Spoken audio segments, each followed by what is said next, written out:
My name is Isabella Martinez, and I'm 34 years old. 6 months ago, I died for exactly 17 minutes and 42 seconds. What I experienced during those minutes changed not just my life, but my understanding of what's coming for all of humanity. And if you're watching this, it's because you need to hear what I saw on the other side. Before I tell you about the 3 signs that were revealed to me, signs that mean our time is almost over, let me tell you who I was before everything changed, because I want you to understand that I was just like you.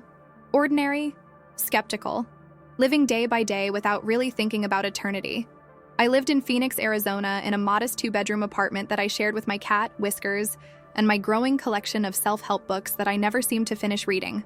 I worked as a pediatric nurse at Phoenix Children's Hospital, and honestly, it was both the most rewarding and emotionally draining job I could imagine. Every day, I held the hands of sick children, comforted worried parents, and witnessed both miracles and heartbreak in equal measure. My family thought I was crazy for choosing nursing. My mother, Carmen, who cleaned houses for wealthy families in Scottsdale, always told me I was too sensitive for that kind of work. "Mia," she'd say in her thick accent, "you cry when you see a sad commercial. How are you going to handle sick babies?" But something inside me felt called to that work, even though I couldn't explain why. My father left when I was 12, so it was just my mom, my younger brother Miguel, and me. Miguel was studying engineering at Arizona State, working 2 part-time jobs to pay his way through college. I was proud of him, but worried too. He'd started questioning everything about faith, about God, about whether any of it mattered. "Bella," he'd tell me during our Sunday dinners at Mom's house, "if God exists, why is there so much suffering? Why do good people die young while terrible people live forever?" I didn't have good answers for him. Truth is, I was asking myself the same questions. You see, despite working in a place where I witnessed what some people called miracles, I was struggling with my faith. I'd grown up Catholic, baptized, confirmed, the whole traditional path. But by my 30s, I felt like I was going through the motions. I'd sit in Mass on Sundays, listening to Father Rodriguez talk about eternal life and God's plan, and I'd think, does any of this really matter? Is there really something after this life? Or are we all just hoping for a fairy tale? The questions got harder when I lost patience. Like little Emma, a 7-year-old with leukemia who drew me pictures of angels and asked me if they were real. I told her yes, but deep down, I wasn't sure I believed it myself. When Emma died on a rainy Tuesday in October, I went home and cried for 3 hours. Then I got angry. If there was a God, how could he let innocent children suffer? My dating life was a disaster too. I'd been single for 2 years after breaking up with David, a fellow nurse who decided he wanted to explore his options rather than commit to someone who worked night shifts and cried too much. My friends kept setting me up on blind dates, but I felt disconnected from everyone. How do you explain to someone on a first date that you spend your days fighting death and often losing? I remember the exact conversation I had with my best friend Sarah just 3 days before my accident. We were sitting at our favorite coffee shop on Central Avenue, and she was trying to convince me to go to church with her. Not my Catholic church, but some new evangelical place that promised life-changing encounters with God. "Isabella, you're searching for something," Sarah said, stirring her latte with unusual intensity. "I can see it in your eyes. You're not happy." "I'm fine," I lied. But even as I said it, I knew it wasn't true. "No, you're not. You're going through the motions of living, but you're not really alive. When's the last time you felt genuinely excited about anything? When's the last time you felt, I don't know, hopeful?" I couldn't answer her because I couldn't remember. Every day felt the same. Wake up, go to work, try to save lives, come home exhausted, watch Netflix until I fell asleep, repeat. Even my prayers felt empty, like I was talking to the ceiling. But what I didn't know was that God had been listening to every doubt, every question, every desperate late-night plea for answers. And he was about to answer them in the most dramatic way possible. The night before my accident, I had what I now know was a prophetic dream, though at the time I dismissed it as stress-induced nonsense. I dreamed I was standing in a vast field of wheat that stretched as far as I could see. The sky was dark, but not with night. It was dark with something else, something that made my soul feel heavy. In the distance, I could see 3 lights, each one different from the others. A voice, gentle but powerful, like thunder wrapped in velvet, spoke to me. "Isabella, the harvest is ready, but the workers are few.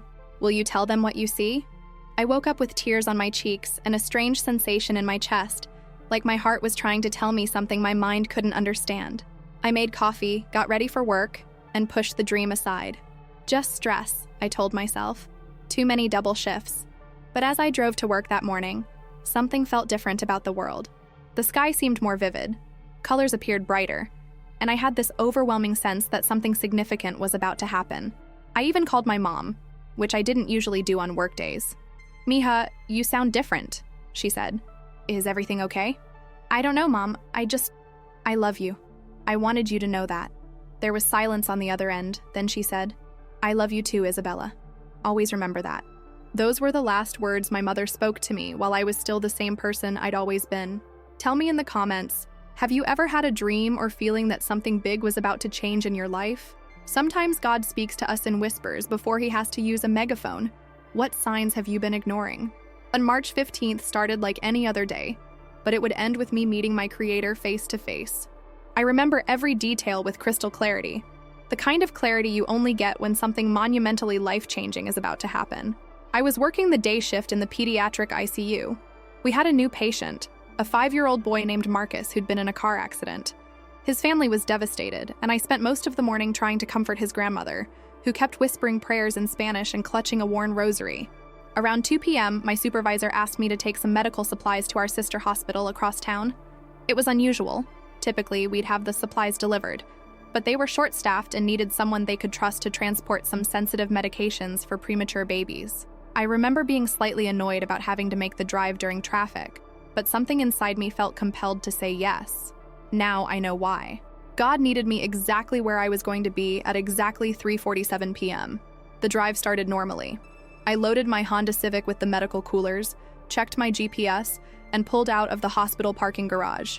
Phoenix traffic was its usual mess, but I was listening to a podcast about near-death experiences. Ironic, I know, and time was passing quickly. As I merged onto the I-10 freeway, I noticed the sky was getting dark. Not normal dark, but an eerie, greenish dark that made everything look apocalyptic. The weather report hadn't mentioned storms, but Arizona weather could change in minutes. I turned off the podcast and focused on driving. That's when I saw the truck. It was a massive 18-wheeler in the lane next to me, and the driver appeared to be struggling with something. The truck started weaving slightly, then more dramatically. I could see the driver slumped over the wheel. Later, I learned he'd suffered a massive heart attack and died instantly, but in that moment, all I knew was that 40,000 pounds of steel and cargo was heading directly toward my little car. Time slowed down in that supernatural way it does during life or death moments. I had maybe 3 seconds to react, but those 3 seconds felt like 3 hours. I could see every detail. The rust on the truck's bumper, the word fragile on one of the boxes that would soon crush me, even a small bird that flew past my windshield as if in slow motion. I yanked the steering wheel to the right, trying to get onto the shoulder, but the truck clipped my rear bumper and sent me spinning. My car flipped once, twice, 3 times before slamming into the concrete barrier. The last thing I remember hearing was the sound of metal crushing metal, glass exploding, and then silence. But here's what I remember most vividly about the moment of impact. I wasn't afraid. In fact, as my car was flipping through the air, I felt this overwhelming sense of peace wash over me. It was like being wrapped in the warmest, softest blanket you could imagine. A voice, not audible, but clear as day in my spirit, said, "Isabella, don't be afraid. You're about to see what you've been searching for." The physical sensations of dying are impossible to fully describe in human language, but I'll try because I think it might help someone who's afraid of death. First, there was the crushing sensation as the roof of my car collapsed onto my chest. I felt my ribs break, a sharp, piercing pain that lasted only seconds. Then came the warm, wet feeling of blood filling my lungs. But here's the strange part. Even as my body was dying, my consciousness felt more alive than it had ever felt. It was like I'd been living my entire life wearing thick sunglasses, and suddenly someone had removed them, and I could see everything in perfect clarity. I could feel my heartbeat slowing down. Ba-boom, ba-boom, ba-boom, each beat weaker than the last. My vision started to tunnel, but instead of darkness, there was light creeping in from the edges. Not harsh light, but gentle, golden light that seemed to pulse with life itself. My last physical sensation was the taste of copper in my mouth and the smell of gasoline and airbag powder. Then, suddenly, there was no more pain, no more struggle to breathe, no more weight pressing down on my chest. I was floating. Not floating in the car, but floating above it. I could see everything with perfect clarity. My body trapped in the twisted metal, blood on my face, my eyes closed. Paramedics were already arriving. Apparently, someone had called 911 immediately, and I watched them work frantically to extract me from the wreckage. One paramedic, a young man with kind eyes, kept talking to my unconscious body. "Stay with us, Isabella. Stay with us. You're going to be okay." I wanted to tell him I was okay, better than okay, but I couldn't communicate with him from where I was. From my position above the scene, I could see things that should have been impossible to see. I could see the truck driver being pulled from his cab, already gone. I could see the expressions on the faces of other drivers who had stopped to help. I could even see a woman in a car a quarter-mile away calling her husband to tell him about the terrible accident she'd just witnessed. But the most remarkable thing was that I wasn't alone up there. There were beings with me. Translucent, shimmering beings that radiated love and peace. They didn't speak in words, but I understood them perfectly. They were guiding me, preparing me for what was about to happen. One of them, I somehow knew she was my grandmother Rosa, who had died when I was 10, placed what felt like a gentle hand on my shoulder. "Mija," she said without words, "it's time to see what you've always wondered about. But remember, this isn't your time to stay. You have work to do." As we began to move away from the accident scene, I felt myself being pulled upward by a force that was both powerful and gentle. The last thing I saw of the earthly scene was the paramedic successfully extracting my body from the car and beginning CPR. Time of death, 3:47 p.m. Time of resurrection, 4:04 p.m. But in those 17 minutes and 42 seconds, I experienced eternity. Have you ever wondered what it's really like to die? Comment below if you've had your own experience with feeling your spirit separate from your body, or if you've ever sensed the presence of loved ones who have passed on. Death isn't what we think it is. It's actually the beginning of the most incredible journey imaginable. What happened next changed everything I thought I knew about life, death, and reality itself.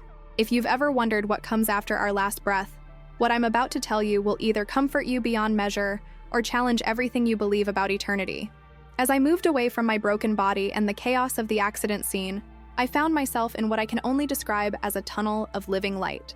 But this wasn't the stereotypical light at the end of the tunnel that you hear about in movies. This was light that had personality, intention, and overwhelming love. The light was alive, and it knew me better than I knew myself. The sensation of moving through this tunnel was unlike anything I'd ever experienced. I wasn't walking or flying. I was being drawn forward by pure love. The walls of the tunnel seemed to be made of liquid starlight, and I could hear music that wasn't quite music. It was like the universe itself was singing a song of welcome. But here's what struck me most. I wasn't afraid, not even slightly.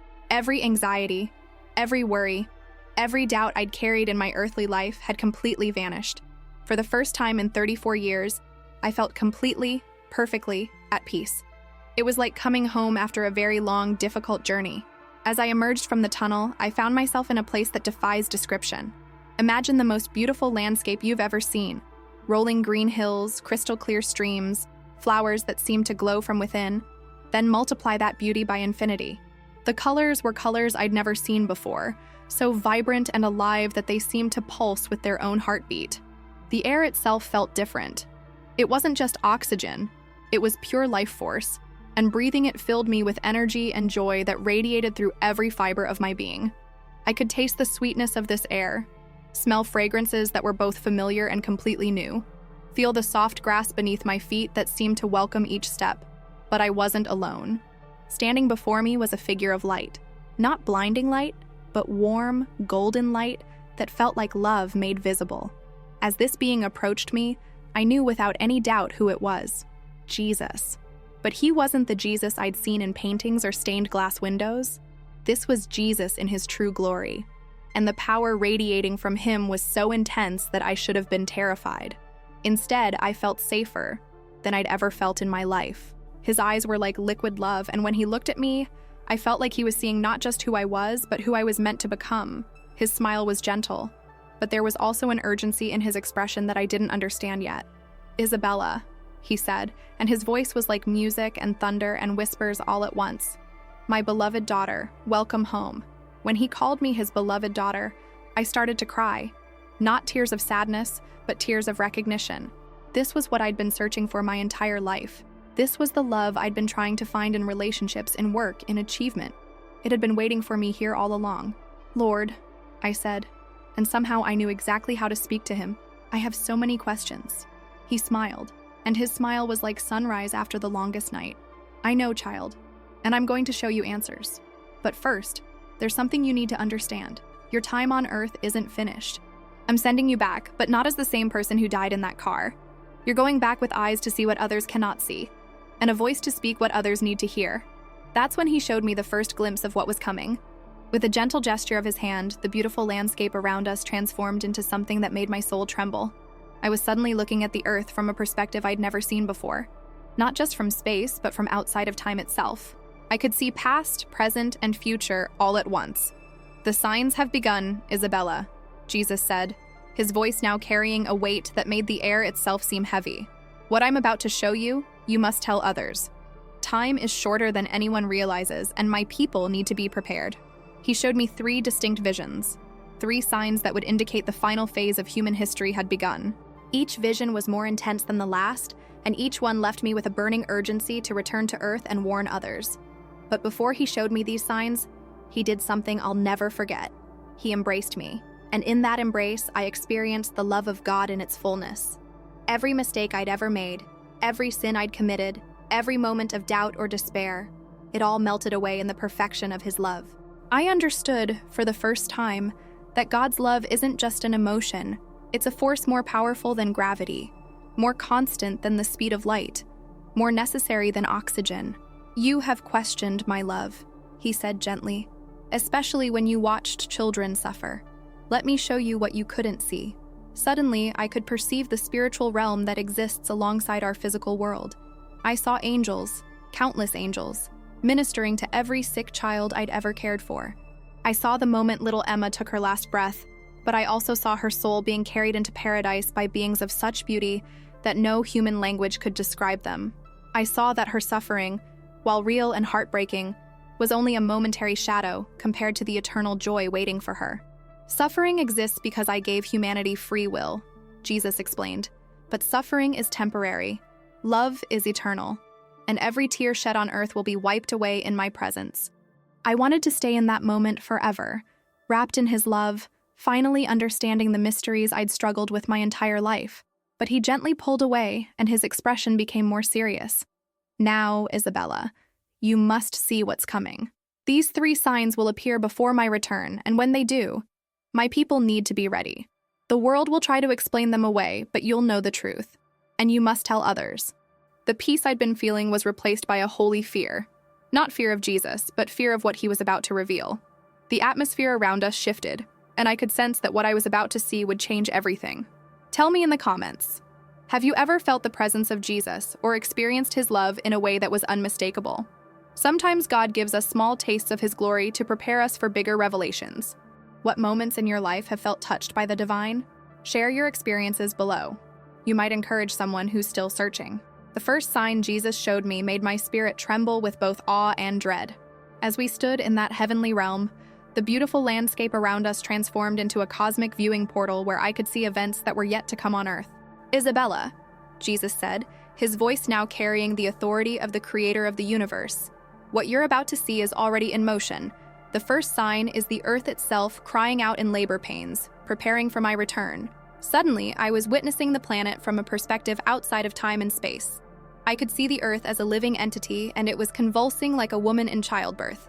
But these weren't just the natural disasters we'd grown accustomed to. This was something entirely different. The vision began with earthquakes, but not ordinary earthquakes. These were seismic events that seemed to follow a pattern, creating a grid across the globe. I watched as major cities shook simultaneously, even though they were thousands of miles apart. The earthquakes were happening in places that rarely experienced them, and with an intensity that defied geological explanation. Scientists will try to explain this, Jesus said, but they won't understand that the Earth itself is responding to spiritual frequencies. The veil between heaven and earth is thinning, and creation is preparing for the revelation of my glory. I saw massive volcanic eruptions occurring in a synchronized pattern. Volcanoes that had been dormant for centuries suddenly roared to life within days of each other. The ash clouds they produced weren't just blocking sunlight. They were creating atmospheric conditions that made the sky appear blood red during the day and prevented the stars from shining at night. But the most shocking part of this vision was seeing how these geological events affected human technology.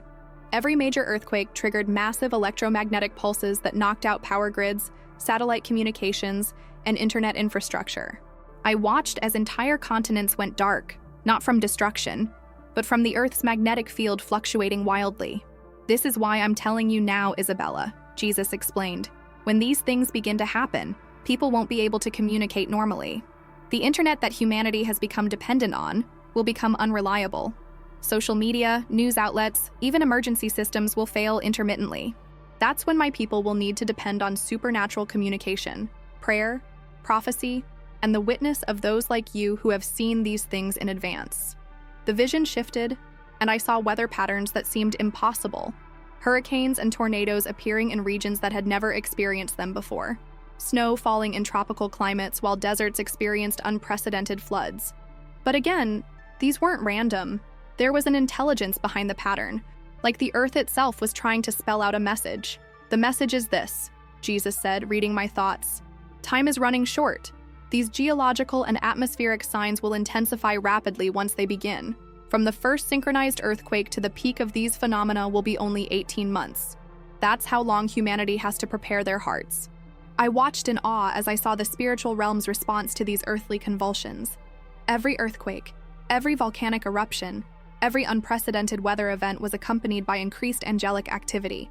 I could see angels being deployed to protect certain areas, guide people to safety, and prepare believers for what was coming next. But I also saw something terrifying: demonic entities becoming more active as well. As the spiritual realm pressed closer to the physical world, both good and evil supernatural forces became more visible and influential in human affairs. I watched as some people began experiencing supernatural encounters, both heavenly and demonic, with increasing frequency. Many will claim these geological events are simply climate change or natural cycles. Jesus continued. But those with spiritual discernment will recognize that this is different. The timing, the pattern, the simultaneous nature of these events across the globe. This is my creation responding to the approaching end of the age. Then I saw something that broke my heart. I watched as many churches and Christian leaders explained away these signs, trying to comfort their congregations by saying these were just natural disasters, not prophetic fulfillments. I saw how this denial left many believers unprepared for what was coming next. "This is why you must speak boldly, Isabella," Jesus said with deep sadness in his voice. "Many of my own people will be caught off guard because they've been taught to explain away the supernatural rather than expect it. They'll be looking for signs in the political realm while missing the signs in creation itself." The most powerful part of this vision was seeing how these earthly convulsions affected people spiritually. Those who were already seeking God found themselves drawn into deeper prayer and worship, as if the earth's groaning awakened something in their spirits. But those who had hardened their hearts against God became more entrenched in denial and rebellion. I watched families torn apart not by the disasters themselves, but by their different responses to them. Some saw God's hand at work and turned to prayer, while others became angry at God or denied his existence altogether. The earthquakes weren't just shaking the ground, they were shaking people's faith, and everyone was being forced to choose what they really believed. These geological signs serve two purposes, Jesus explained. First, they're a wake-up call to the lost, a final opportunity for them to recognize that there's a God who controls all things. Second, they're a preparation for my people, training them to depend on supernatural provision and guidance when normal systems fail. Then he showed me something that filled me with hope. I saw communities of believers who recognized these signs for what they were, and they began preparing not just physically, but spiritually. They formed prayer networks that transcended denominational lines. They established communication systems that didn't depend on technology. Most importantly, they began experiencing miracles, supernatural provision, divine protection, and prophetic guidance that helped them navigate each crisis. "When you see the first synchronized earthquakes," Jesus told me, "know that you have 18 months to prepare hearts for the second sign. The second sign will test humanity's unity, and many will fail that test." As this vision concluded, I felt the weight of responsibility settling on my spirit. I understood that I wasn't just being shown these things for my own knowledge. I was being commissioned to warn others, to help them prepare not just their emergency kits, but their hearts. The earth around us returned to its paradisiacal beauty, but I could still feel the echoes of what I had seen. The first sign wasn't just about geological catastrophes, it was about God shaking everything that could be shaken, so that only what was built on the solid rock of faith would remain standing. Have you noticed any unusual patterns in recent earthquakes or weather events? Are you seeing things happening in nature that seem too coordinated to be coincidental? Comment below if you felt in your spirit that something big is building in the natural world. God often speaks to his people through creation before he speaks through circumstances. What is creation telling you right now? The second sign Jesus revealed to me was perhaps the most heartbreaking, because it showed how humanity would respond to the first sign, and how that response would create divisions so deep that they would tear apart the very fabric of society. As the vision of the geological upheavals faded, Jesus' expression grew even more solemn. The light around him seemed to dim slightly, not because his glory was diminished, but because of the sadness of what he was about to show me. "Isabella," he said, his voice heavy with grief, "the first sign will shake the earth, but the second sign will shake humanity's capacity to love one another. This is the sign that will determine who is truly ready for my return and who has allowed fear and pride to rule their hearts." The scene before me transformed, and I found myself looking at the world after the synchronized earthquakes and geological events had begun. What I saw broke my heart because I could see how quickly fear could turn human beings against each other.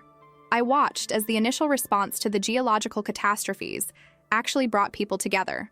In the immediate aftermath of each earthquake, volcano, or unprecedented weather event, I saw beautiful examples of human compassion. Neighbors helping neighbors, strangers rescuing strangers, communities rallying to help those who had lost everything. It was humanity at its best. But then something darker began to emerge. As the pattern of these geological events became undeniable, too coordinated to be natural, too widespread to be coincidental, people began demanding explanations. And this is where the division began. Jesus showed me how humanity would split into distinct camps, each with their own explanation for what was happening. The first group consisted of those who recognized these events as signs from God. These people turned to prayer, repentance, and spiritual preparation.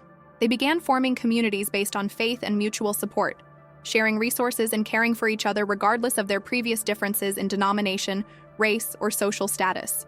But the second group became convinced that these geological events were being caused by human technology, weather modification, earthquake-generating weapons, some kind of coordinated attack by a hidden global power. Their response wasn't spiritual, but political and militant. They began organizing into armed resistance groups, stockpiling weapons, and preparing for what they believed would be a war against whoever was responsible for the disasters. The third group insisted that these were purely natural phenomena, perhaps accelerated climate change or unknown geological cycles. They focused on scientific solutions and became increasingly hostile toward anyone who suggested supernatural causes. They began demanding that governments silence religious extremists who were spreading dangerous superstitions about divine judgment. "Watch how quickly love turns to hatred when people are afraid," Jesus said sadly as the vision continued. "Fear will cause each group to see the others as enemies rather than fellow human beings who are simply trying to make sense of unprecedented events." What I witnessed next horrified me. Instead of the geological disasters being the main threat to human civilization, the real destruction came from how differently people interpreted and responded to these events.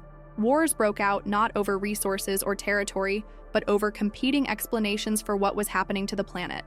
I watched as the technologically minded group began attacking infrastructure they believed was being used to create the disasters. Power plants, research facilities, weather monitoring stations, all were targeted by people convinced that someone was using technology to manipulate the Earth itself. Meanwhile, the militant group that believed in coordinated attacks began targeting government buildings, military installations, and anyone they suspected of being part of a global conspiracy.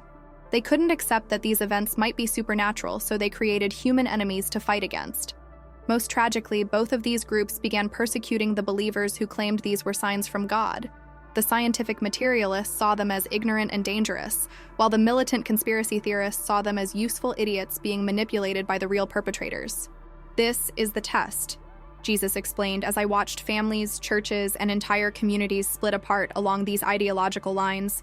When faced with the undeniable reality of my power at work in creation, will people humble themselves and seek me, or will they harden their hearts and look for someone else to blame? The vision showed me something particularly heartbreaking: churches splitting apart over how to interpret these events. I saw congregations where some members wanted to prepare spiritually for the end times, while others insisted on focusing solely on political action or scientific explanations. Pastors were forced to choose between preaching prophetic truth and maintaining unity in their churches. But then Jesus showed me something that gave me hope. Among all this division and conflict, I saw a remnant of believers who transcended these artificial divisions. These were people who recognized the geological events as signs from God, but who responded with love rather than judgment toward those who interpreted things differently. I watched as these believers formed underground networks, not for revolution or resistance, but for rescue and relief. When others were fighting over who was to blame for the disasters, these faithful ones were caring for the victims. When others were stockpiling weapons, these believers were sharing food and shelter. When others were spreading fear and hatred, these people were spreading hope and love. "These are my true disciples," Jesus said with pride in his voice. "They understand that the point of these signs isn't to prove who's right, but to reveal who truly loves their neighbors as themselves." The most remarkable thing about this remnant was how diverse it was. I saw Catholics and Protestants working together, believers from different denominations and even different religions recognizing that they were facing something bigger than their theological differences. They were united not by doctrine, but by love for God and love for humanity. But this unity came at a cost. As the divisions in society deepened, this remnant of loving believers became targets for all the other groups. The militants suspected them of being part of the conspiracy. The materialists accused them of spreading dangerous superstitions. Even other Christians sometimes viewed them as naive or compromised. "This is how you'll know who belongs to me when these times come," Jesus said. "Not by their theological precision, but by their love. Not by their ability to explain the signs, but by their willingness to care for others, regardless of how those others interpret the signs." The vision showed me that this period of division would last approximately 6 months after the geological signs began. During those 6 months, the divisions would deepen to the point where normal society would essentially collapse, not from the natural disasters themselves, but from the human inability to respond to those disasters with unity and love.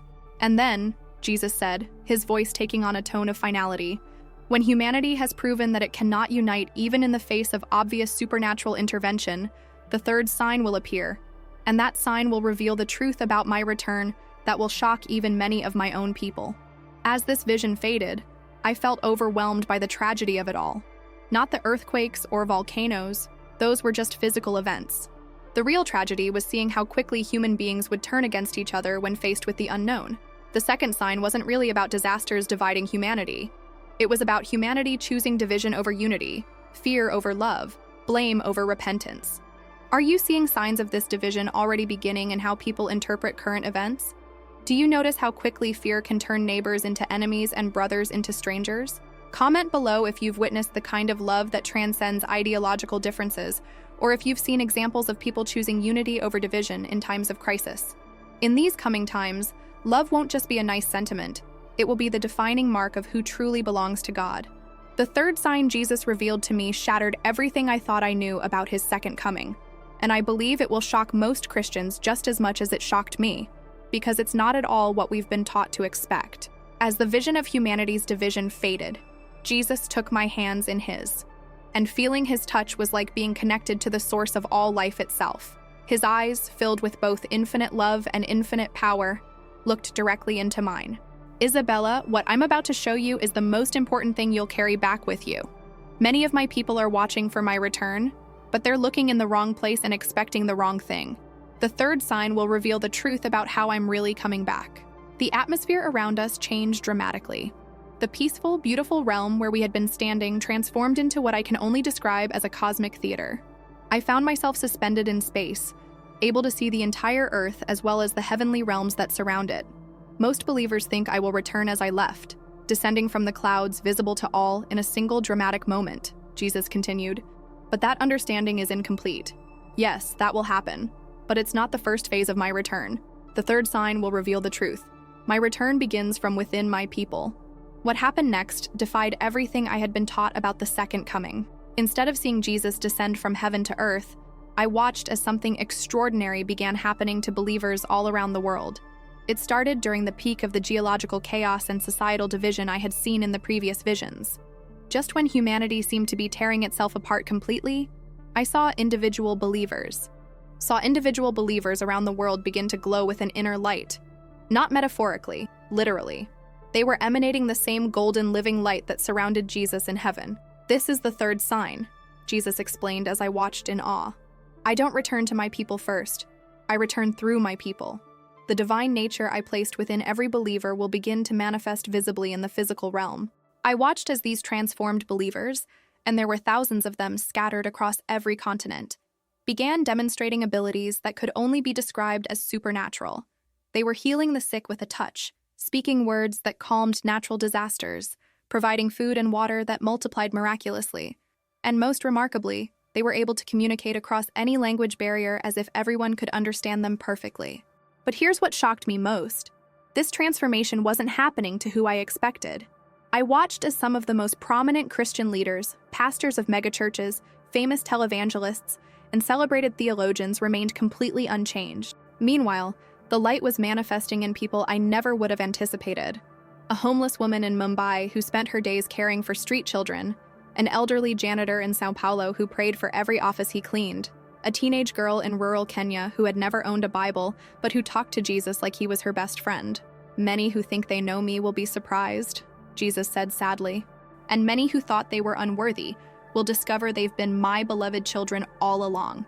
The third sign reveals hearts, not religious performances. The transformed believers weren't trying to prove they were special or demanding recognition. Instead, they were doing exactly what Jesus did during his earthly ministry, serving others, healing the broken, feeding the hungry, and speaking truth with supernatural authority. They seemed completely unaware of their own glory, focused entirely on loving others. But their supernatural abilities weren't the most remarkable thing about them. What made them truly different was their love. I could see it radiating from them like heat from the sun. When they looked at other people, even those who were hostile toward them, they saw them with the same love that Jesus had shown me. They could see past people's anger, fear, and hatred to the wounded souls underneath. This is how the world will know that I am real, Jesus explained. Not through arguments or apologetics, but through love that can only come from my spirit. When people see this kind of love demonstrated with supernatural power, many will recognize it as divine. I watched as these transformed believers began gathering together, not in churches or organized meetings, but wherever they encountered each other. When two or more of them came together, the light emanating from them intensified exponentially. They formed spontaneous communities of love and mutual support that transcended every human division: race, nationality, denomination, social class, political affiliation. But the world's response to these transformed believers was mixed and intense. Many people, especially those who had been wounded by religion or had given up on God, were drawn to them like moths to flame. I watched as hardened atheists, bitter ex-Christians, and people who had never heard the gospel fell to their knees in the presence of these glowing believers, overcome by the reality of God's love. However, I also saw violent opposition arise from unexpected sources. Some religious leaders who had not been transformed became jealous and hostile, claiming these believers were deceived or even demonic. Government authorities, already struggling to maintain control during the geological chaos and social division, saw these supernaturally empowered people as a threat to their authority. This phase of my return will last for exactly 3.5 years, Jesus told me. During this time, my transformed people will be my hands and feet on earth, demonstrating my love and power to a broken world.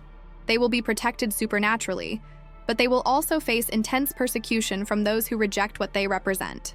I watched as the transformed believers faced imprisonment, torture, and even death, but their response was always the same: forgiveness and love toward their persecutors. And remarkably, their supernatural abilities didn't diminish even under persecution. In fact, some of the most powerful miracles occurred in prison cells and execution chambers. Then Jesus showed me something that made my spirit leap with joy and tremble with awe at the same time. During the final months of this 3.5-year period, the number of transformed believers began multiplying rapidly. It wasn't just that more people were being converted. Existing believers were being transformed into this glorious state at an accelerating pace. This is the harvest, Jesus said with satisfaction in his voice. As the end approaches, I will pour out my spirit on all flesh, just as my prophet Joel declared. The transformation will spread like wildfire across the earth until there are millions of my people manifesting my glory. But then came the moment that answered the question that had been burning in my heart. When does the traditional second coming, Jesus descending from heaven, actually happen? When my people have been fully transformed and the world has seen an undeniable demonstration of my love and power, Jesus explained, then comes the final phase. I will appear in the clouds, visible to every eye, and gather my transformed people to myself. But by that time, there will be no question about who I am or whether I am real. The third sign will have already proven it beyond any doubt. I saw that final moment, Jesus appearing in the sky in such glory that every person on earth would see him simultaneously, regardless of time zones or weather conditions. But instead of this being a surprise or shock, it was more like the natural culmination of everything that had been building through the transformed believers. Those who had rejected the testimony of the transformed believers still had one final opportunity to accept Jesus, but their decision had to be made instantly, in the presence of his undeniable glory. I watched as some people fell on their faces in repentance and worship, while others, despite seeing Jesus face to face, chose to curse him and maintain their rebellion. The third sign reveals the truth, Jesus concluded. My return isn't a single event, it's a process. It begins with my life manifesting through my people, builds to a crescendo of transformation and harvest, and culminates with my visible appearance to gather my own and judge the earth. As this vision ended, I felt overwhelmed by the magnitude of what I had seen. The traditional understanding of the rapture and second coming wasn't wrong, but it was incomplete. There was a whole phase of Jesus' return that involved his people being transformed into his likeness and demonstrating his love and power to the world. This is why I'm sending you back, Isabella, Jesus said as the cosmic theater around us began to fade. My people need to understand that they're not waiting for me to do something. They're preparing to be the vessels through which I do everything. The third sign isn't about waiting for my return. It's about becoming ready to be part of my return. What I realized in that moment was that the three signs weren't just predictions. They were an invitation. An invitation to be part of the generation that would witness the earth shaking, humanity dividing, and the glory of God manifesting through ordinary believers who had surrendered everything to love. Have you ever experienced moments where you felt God's power flowing through you to bless others? Have you seen believers whose love seemed supernatural, whose presence brought peace and healing wherever they went? Comment below if you've witnessed glimpses of this kind of transformation, or if you feel God calling you to be part of this final generation of believers who will demonstrate his glory to the world. The third sign isn't just something to watch for, it's something to become part of. The transition back to my physical body was more jarring than dying had been. One moment I was standing in the presence of Jesus, surrounded by indescribable glory and perfect love, and the next moment I was being slammed back into a broken, pain-filled body lying on a hospital gurney. The first sensation was agony, pure, overwhelming physical agony, as my spirit reconnected with flesh that had been crushed, punctured, and essentially dead for over 17 minutes. Every nerve ending screamed in protest. Every breath felt like fire in my lungs. And the contrast between the perfect peace I had just experienced and this earthly suffering was almost unbearable. But even through the pain, I could still feel the residual presence of Jesus with me. It was as if a part of that heavenly light had followed me back and was now burning inside my chest, giving me strength to endure what my body was experiencing. "She's back," I heard a voice shout. "Isabella, can you hear me? You've been gone for 17 minutes. You're in the hospital. You're safe." I tried to speak, but my throat felt like sandpaper and no sound came out. I attempted to move my fingers, and even that small motion sent waves of pain up my arms. But more than the physical discomfort, I was struggling with an overwhelming sense of loss.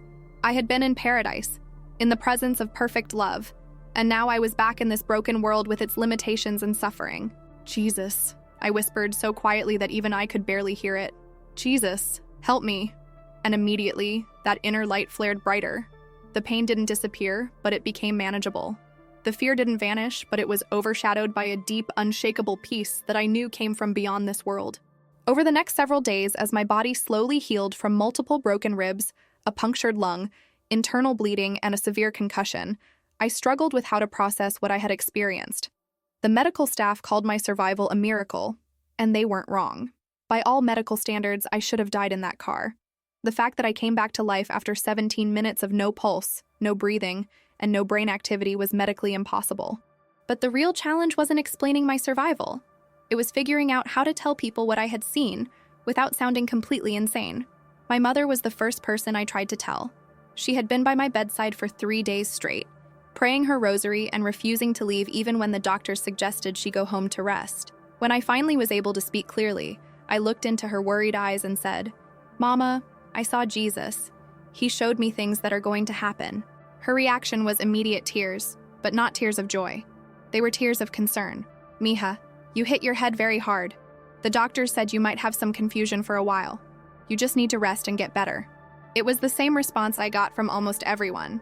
The medical staff attributed my visions to oxygen deprivation and brain trauma. My friends were supportive, but clearly thought I was experiencing some kind of psychological aftermath from the accident. Even my pastor, when I finally felt strong enough to have him visit, listened politely, but suggested I focus on recovery rather than trying to interpret what might have been hallucinations. The only person who believed me was my brother Miguel.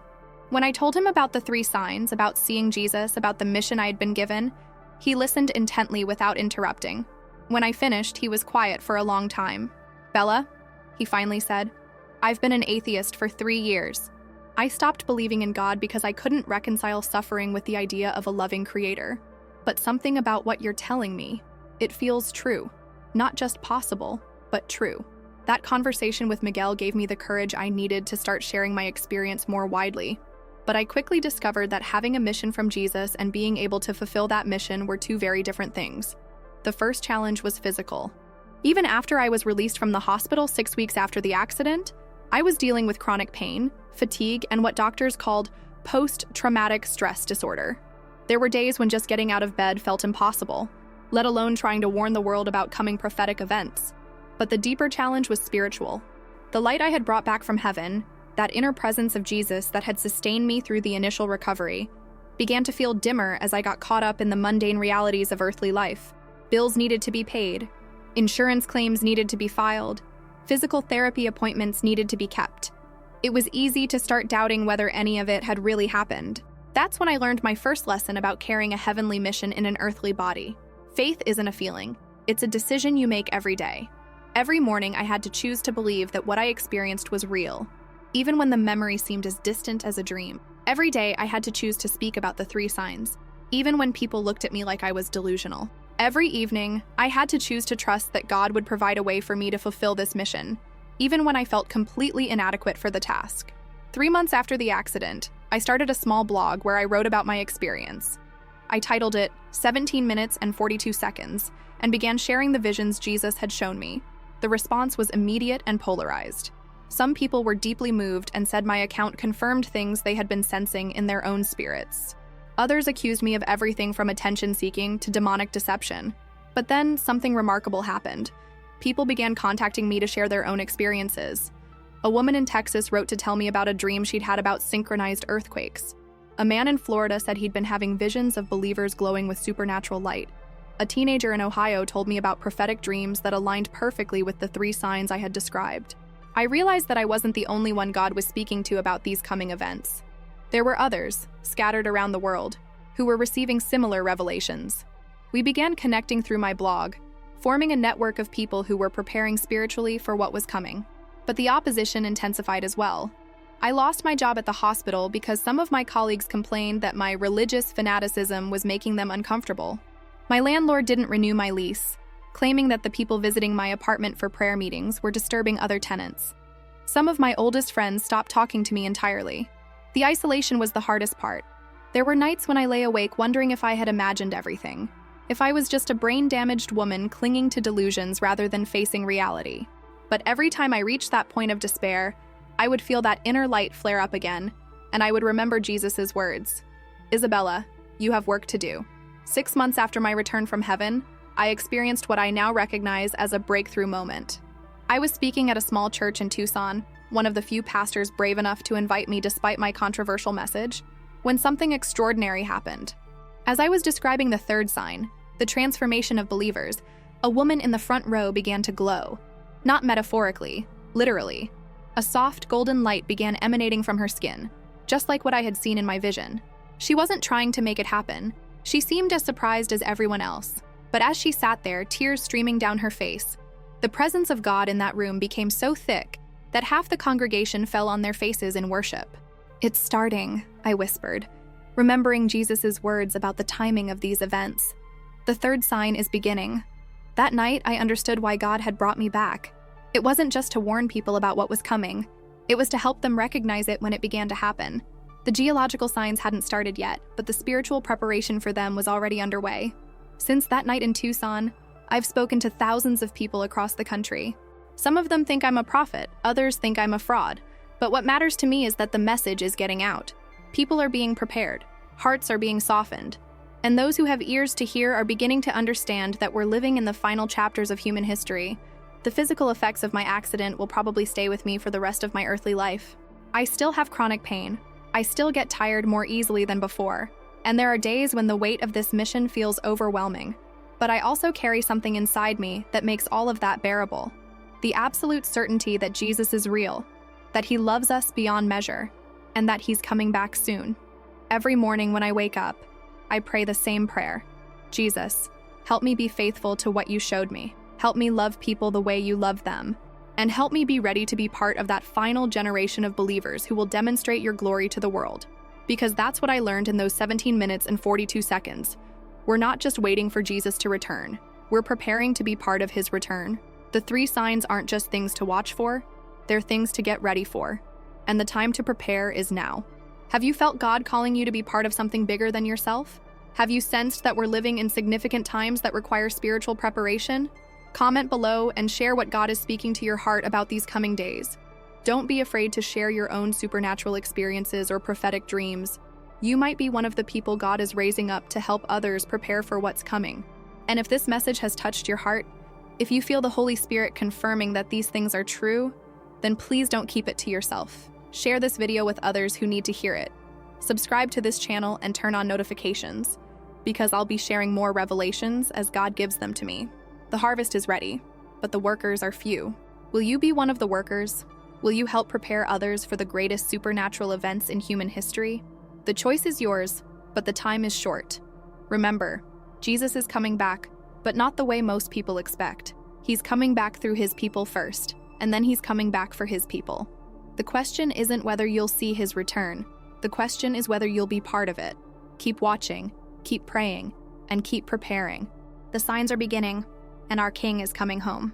Thank you for staying with me through this incredible journey. If this testimony has impacted your life, if you felt the Holy Spirit moving in your heart while watching this, then I want to invite you to take the next step.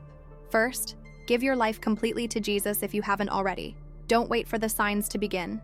Surrender to him now while there's still time to prepare your heart. Second, subscribe to this channel and hit that notification bell. I'll be sharing more revelations, more insights about spiritual preparation, and updates as we see these prophetic events beginning to unfold. Third, share this message with everyone you know. Post it on social media, send it to your family and friends, discuss it in your church small groups. The time for being quiet about God's truth is over. People need to know what's coming so they can prepare. And finally, start seeking God like never before. Begin praying for the transformation that will mark the 3rd sign. Ask him to make you one of those believers who will manifest his glory in the final days.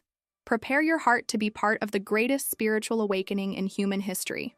Jesus is coming, beloved. Are you ready to be part of his return? I'll see you in the next video. Until then, keep watching, keep praying, and keep believing. Our redemption draws near.